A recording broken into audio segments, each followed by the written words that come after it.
Before we dive into the beginnings of democracy in ancient Greece, let's review the types of government that preceded it.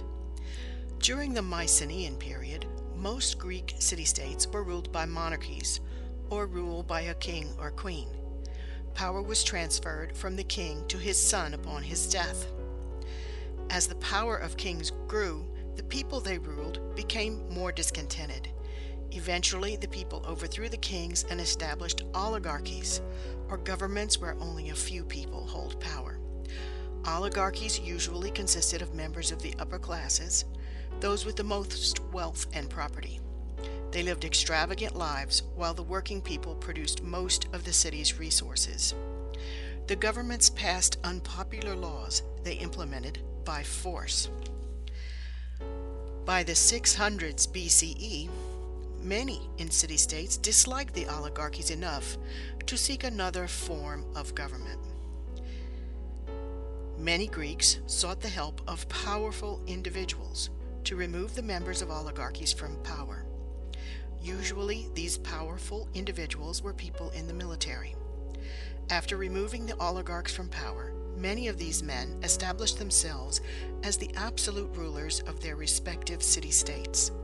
This meant they had complete control of all aspects of government. This type of government is known as a tyranny. Although today the word tyrant, the leader of a tyranny, has a negative connotation, in ancient Greece the term was used to describe any leader who had taken power by overthrowing the previously established governments. Many tyrants in ancient Greece were popular leaders who improved the lives of many Greeks. However, in some Greek city-states, tyrants abused their power. In 510 BCE, the tyrant Hippias, who ruled Athens, was removed from power by a Spartan. This Spartan hoped to establish an oligarchy that would give Sparta some control over Athens. However, the Athenians resisted the leaders the Spartans tried to install.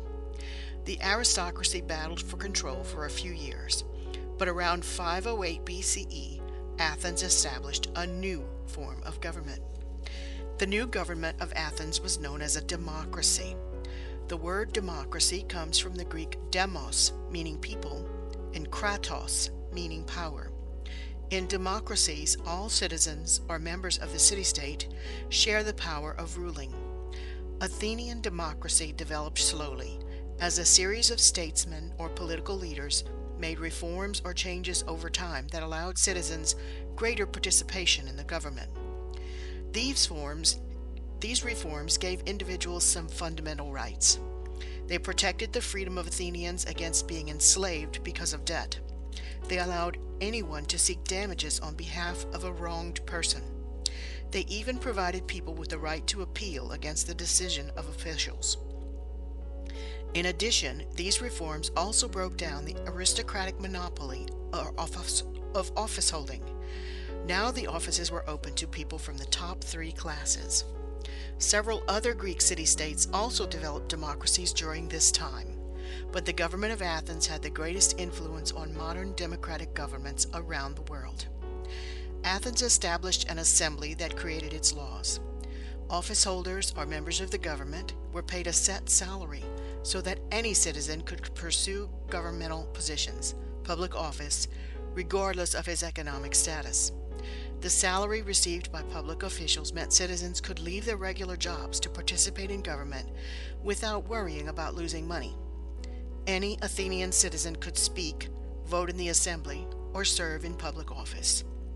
The type of democracy that was used in ancient Athens can still be seen in modern times in town hall meetings. At town hall meetings, all of the residents of a particular area are invited to come and discuss a certain issue. The input of the group is then used to make the final decision. Although modern democracy is different from that established by the Greeks, the roots of Athenian democracy can still be seen today.